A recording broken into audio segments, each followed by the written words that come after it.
Hey, this is Notser, and today we're taking a look at the Tier 10 Japanese aircraft carrier, Hakuryu, and this is going to be the stealth torpedo build that is available to the Tier 10 Japanese aircraft carrier in the CV Rework. Now, this was something that clearly was not possible with the RTS version. The RTS version, every single squadron had a set detection range, and that range itself was established by Wargaming. You could not adjust it at all with Concealment Expert or the concealment module, but now you can, and that's exactly what I've done. I have my concealment module, which enhances the squadron detectability by 10%, concealment expert also 10% to the squadron, and because I chose the long-range torpedoes, there's two types of torpedoes that the Hakuryu can select, that gives me a window where I can stealth torpedo, theoretically.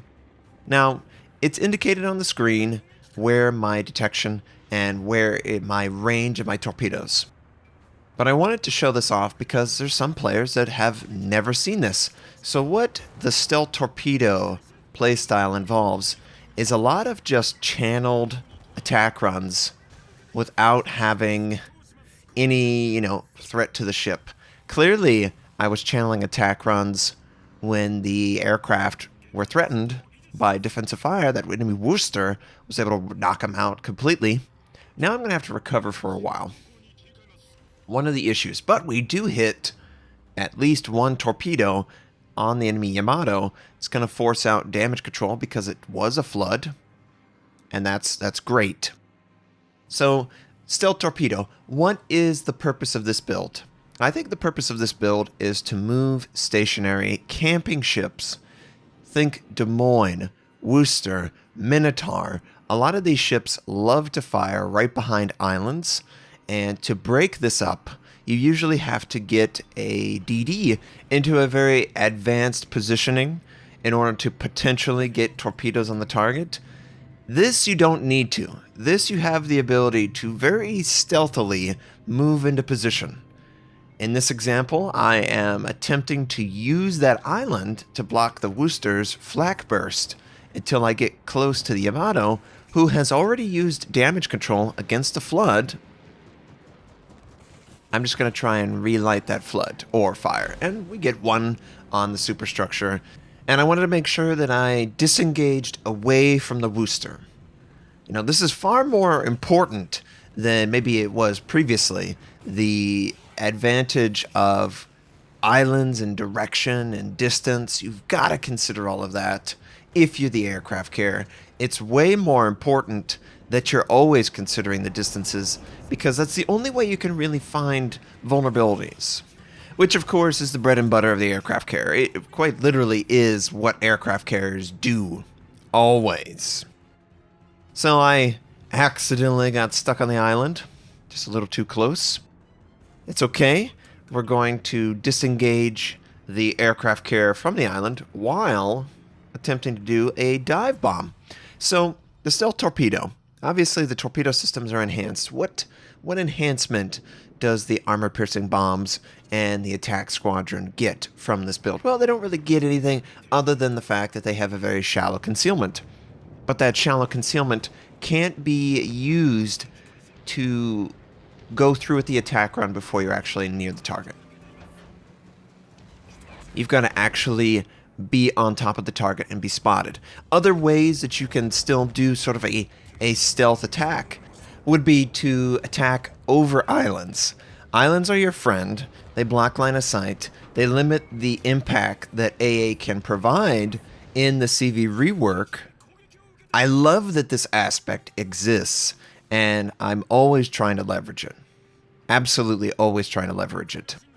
Now, the one reason why I wanted to check this out in Phase 3 testing is, obviously players were confused. Is there a stealth torpedo build? There is a stealth torpedo build. It's only available to the Hakuryu. Now, I've checked out Kaga, I've checked out all the other Japanese aircraft carriers. Only the Hakuryu has the ability to build this way. You can go more stealthy, but you can't be so stealth that your torpedoes would not need to actually be seen. Your aircraft squadron would not even be known to exist in the area. Only the Hakuryu has the ability to do that. And that's pretty cool. So as the Hakuryu that's trying to do this, I obviously, using the island, block line of sight, going after the Yamato, who is definitely looking to run on the island. I had to make sure that I was as close as possible so that when the torpedoes hit the water, they actually activated and went forward. That is the downside of the Japanese in this sort of build path. These torpedoes don't have any shallowness whatsoever. There's nothing shallow about it. You need a long distance to activate. Here is a Conqueror who has pulled a Notser and run aground. I am spotted by a DD. That's the only reason that they know I'm in this position. If the Grozovoi was not in this position, I could have stealth torpedoed without any presented threat whatsoever in the aircraft carrier or defensive fire or flak. He got a little bit of damage done, and I also had a very weakened squadron. But I was able to drop some in the water, and I am absolutely going to look to do that after I use my attack squadron to knock out the enemy Grozovoi. I'm just trying to hurry my way over to the DD and work on him very simply. Now, the attack squadrons for the Hakuryu, nothing really impressive at all. You know, it's just a simple circle that will shrink, and if you're successful, obviously you hit on the target. If you're not, you're not. I've always felt that the indicator, though, you need to make sure that you have at least the top half not aimed all that well. Otherwise, you'll kind of shoot over, and it is more challenging to make use of attack squadrons against battleships. They've got extra armor that provides them with basically shatter protection. So you're really only going for the superstructure. Maybe you can get the top of the hull sometimes, but really it's the superstructure. And this Conqueror, he's having a tough time. So I think I'm going to use one more attack. And I don't know that I'll get it off on the... Yeah, I didn't. We're going to use one more attack. And I believe, yes, my torpedo squadron is up and running at full strength. So I think I'm going to work my way over towards the enemy Conqueror. I'm also going to try and work my aircraft carrier towards my teammates so I can provide them with AA coverage. This is one thing that I think as the player base expands their knowledge on the CV Rework, we are going to see aircraft carrier commanders who absolutely dominate all phases. They are skillful with their torpedoes, attack squadrons, their dive bombers. Their positioning is aggressive, yet it is perfected because it's close enough that the aircraft carrier's AA can influence the battle and also their air, but it's far enough away that you're not risking the ship. And I think, you know, with time, you're going to know exactly how close you can be before the enemies have a chance. Now, here is the perfect example of what potential stealth shenanigans are available. Now, I just barely messed up the final one, but what you are looking to do is you're looking to punish a stationary target, and just as the torpedoes are reaching their maximum distance, they make contact with the enemy hull. If you can time that out just right, you have the potential to do 3 separate stealth attack runs on the target. We're only going to get, I think we're going to get 1 torpedo from 2 of the 3, and we get, you know, pretty good damage. We cause flood, which will absolutely be, they have to use damage control. I'm still doing damage, so clearly it's still flooding. They should be using damage control. Still moving my aircraft carrier forward, and I'm trying to reclaim all of my torpedo squadrons so I can do an attack run, which I actually already have. So if I wanted to, I could go right back into my torpedo squadrons and do it once again. This is sort of the advantage of this build. There's never a risk that you're going to take anti-aircraft damage, as long as you're always attacking the fringe targets. But if you're attacking the fringe targets with your torpedoes, you can, you know, freely attack and do constant, consistent damage. They really are impressive. The Japanese have the fastest torpedoes, that do the most damage, and have the highest flood chance of any aircraft carrier in the game. And once the British come in, you'll see a good example of the way they play too. That's the difference.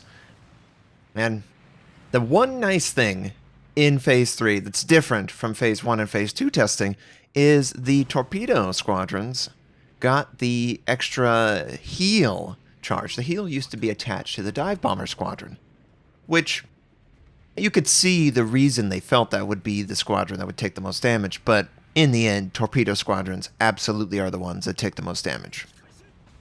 That's just the nature of it. Now, we're going after the Minotaur. He can't see me. I'm waiting for the absolute minimum activation over the island, so I drop it in the water. And I'm going to do this multiple times. And this is very easy because I'm not risking the ship at all. And I'm just sending my torpedoes towards the blind fire tracer rounds that I'm seeing. But I'm not risking the aircraft at all because the enemy can't even see them. That's how wonderfully beautiful this little build has done for the Hakuryu. We get 3 torpedoes, so of course the first set was pretty successful. Will the second set be just as successful? Yes, it is. 2 more torpedoes, enemy Minotaur knocked out, and smoke is, overrated. And you can blind fire into smoke, sort of blind torpedo send into smoke as well. Just gonna provide some friendly anti-air, both in my aircraft carrier with the priority sector set to the incoming enemy, but also I just placed a fighter overhead. I find that the fighters work very well defensively, but offensively, you're going to just place it in range of anti-air that will shoot it down eventually. I've tried an aggressive position, a defensive position. I have just not found a good place for the fighter when near enemies. It's just too easy for the anti-air to shoot it down quickly and to get nothing from that consumable. And you don't have a lot of them, so you got to make good use of it when you do. Here we attack the Henri. I'm just going to try and drop as close as I can. We take pretty good losses there. I really don't like the dive bomber. It's just such a shallow drop pattern that I have to basically be right on top of the target in order to have any chance of hitting him. And I need to work on my high level dropping. I should just drop right there. And look at what I'm taking. I take so many losses instead of just dropping. And even the frustration is visible by shaking the squadron that way. This is a very close game. There's a significant amount of bots per side, 4 or 5. But, we're still dealing with the 2 aircraft carrier per side, which probably is hell on earth for friendlies. Let's be real.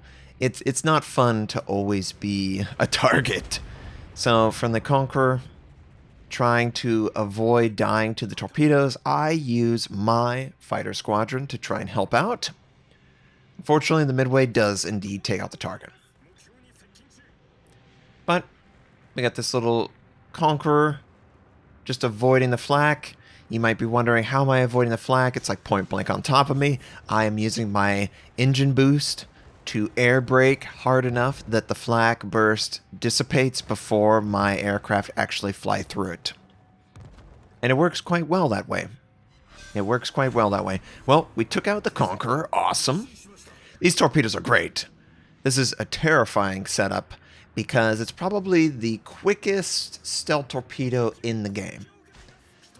You could be a target on one side of the map, have no chance of an enemy DD threatening your ship, but with the aircraft carrier potential and a build that's available like this, any portion of the map could be a target. You could just be sailing around completely by yourself, and a skillful aircraft carrier could place the torpedoes stealthily in the water without you detecting it until you're point blank on them. It's really fascinating. So I'm really curious to see how this build is incorporated in the basic play. I think that the build is beautiful, and I would love for there to be this sort of build available as an option in more than just the tier 10 bracket for the aircraft carrier. Oh yeah, attack squadrons against the tier 10s, not very good. The armored deck of both the Hakuryu and the Midway is great enough that your penetration on your rockets, they'll basically shatter on contact unless you can hit the top of the superstructure or near the superstructure or the side of the ship. anything on the deck is going to fail. That's one of the advantages, and that's one of the reasons why the Hakuryu is seen as a superior Tier 10 aircraft carrier with the CV Rework. They have armor-piercing bombs. They have stealth torpedoes. Really, the only thing that isn't effective are the rockets. And you know what? That's okay. That's a fair takeaway. Once again, we're going to be doing the same sorts of drop. Note that the aim reticle really settles down quickly. I dropped a little bit too close to the midway, and I wasn't able to get that third drop. But that's okay.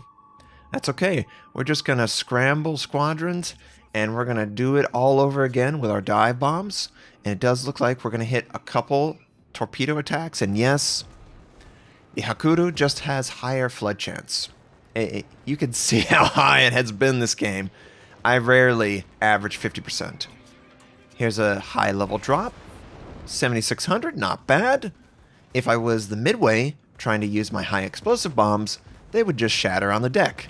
So free damage is nice in this matchup. And he's getting in position. The AA systems are just so impressive, and I'm just trying to drop. It's such a pain sometimes, but that's okay. The torpedo squadron is back up and ready to go. Enemy also is scrambling his squadrons. And we're in secondary battery range. Plus our AA is just brutal on each other. I'm trying to get out of range so I can then set up a stealth torpedo attack. We have a friendly aircraft carrier also just doing his own thing. But it looks like I should be able to defend myself quite easily. It's all in the wrist here. Can I aim accurately and predict the necessary lead? I don't have a lead indicator like I would on a surface ship. So this is more on finesse, just familiarizing yourself with the system itself. Obviously, that final torpedo drop didn't work out, but our defense has been spectacular. I mean, we have really weathered the storm far better than the midway could. And just barely, my torpedoes are too slow. Just barely. Now, I'm not using torpedo acceleration. If I use torpedo acceleration, it would just ruin this build. But that would get the torpedoes up to 55 knots in the water. That's like 10 knots faster. Friendly midway is able to land his attack squadron perfectly, just in time for us to fly over and finish this game. The Stealth Hakuryu. Very intriguing build, and clearly a dominant one. It is definitely unique, and it is something that you will have to consider in the future if you intend to play in 8.0 and beyond. It is a possibility, and I guarantee it'll happen. So hopefully this was interesting. Leave in the comments what you think. Hope you have a wonderful day, and I'll catch you next time.